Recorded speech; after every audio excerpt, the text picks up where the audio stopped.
Good morning, everyone.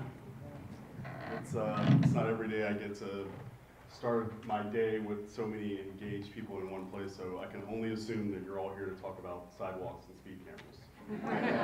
No? Wrong. Guess I'm in my wrong job. Okay, so the other job. At the Harkin Institute, we tend to think about this sort of like Jay and Tiffany, the partnership did, and our 10 ideas are a collaborative effort. So the nerds and I put together a list for you that I'm not going to regurgitate, but you can definitely go back through.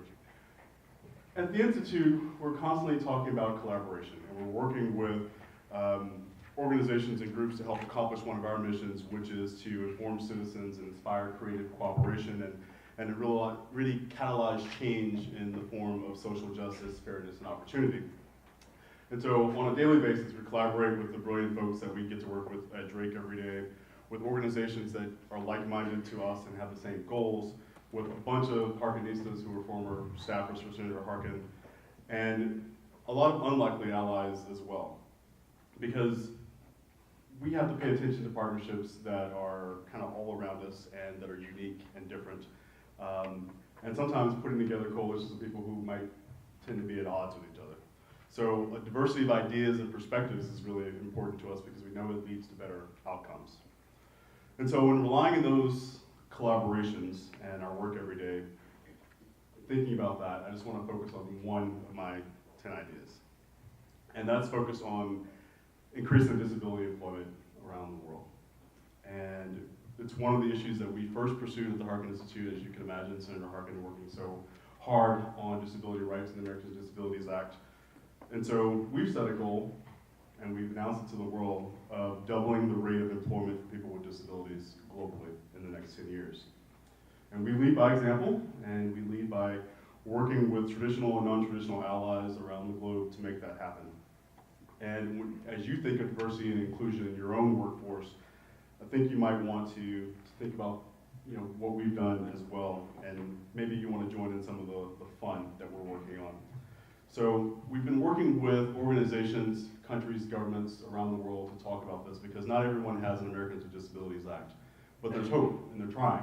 And so we've been working with the Jordanian government, and they just passed a piece of legislation to increase opportunities for people with disabilities. We're working with the Ministry of Education in China and our partners in Chongqing and Chongqing about allowing people with disabilities to go to school and allowing deaf students to study more than just art related activities in college.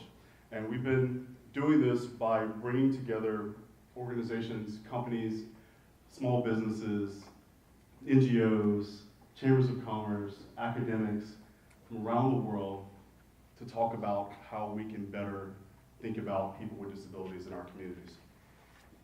And so far, we've been able to get over 300 people from nearly 50 countries to get together with us in DC to talk about this every year, set benchmarks, set goals, working with our partners in Tennessee and in Boston from an academic standpoint, thinking about small businesses in our state like M's Coffee up in Independence, run by a young lady with a disability who started her own coffee shop and now coffee company, and working with our partners right here in Des Moines who've been integral in making that a success for us from Principal and from Hy-Vee.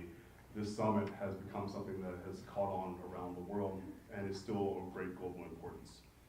So what we know is that businesses regularly report that people with disabilities are hardworking, they are engaged, they're highly productive, they're reliable, they show up for work, they are retained because they enjoy their jobs, and they motivate the rest of your workforce. And that diversity, those fresh ideas, those backgrounds, that blending of culture and unique activity in the workplace, on the shop floor, creates a better fabric, a better environment for our state. And so thinking of transitions into not only the diversity of our life and our work life, but one of the things that we try to promote is diversity of our thought in working with people. And that means that we develop friendships and we try to look out to engage people who think differently from us. Because we can't necessarily always have a diversity of people in a room across our state, but we can definitely have a diversity of opinions. And like Jay said, we can be civil when we all come together. But it's really appreciated when you can share your thoughts and ideas with people who might think differently than you. So I encourage you to find someone who is your friend, who thinks differently from you, has a different ideology from you, and ask them why. and have a dialogue, because that's the only way we're going to be successful in getting beyond some of the caustic ways that we engage each other. And I'll lastly say that one of the best ways to do this is to follow one of our mantras we do at the Harkin Institute, which is the walk and talk. And so find someone, go out for a healthy walk to get the blood going, get your body moving, and have a really good in-depth conversation. Thank you.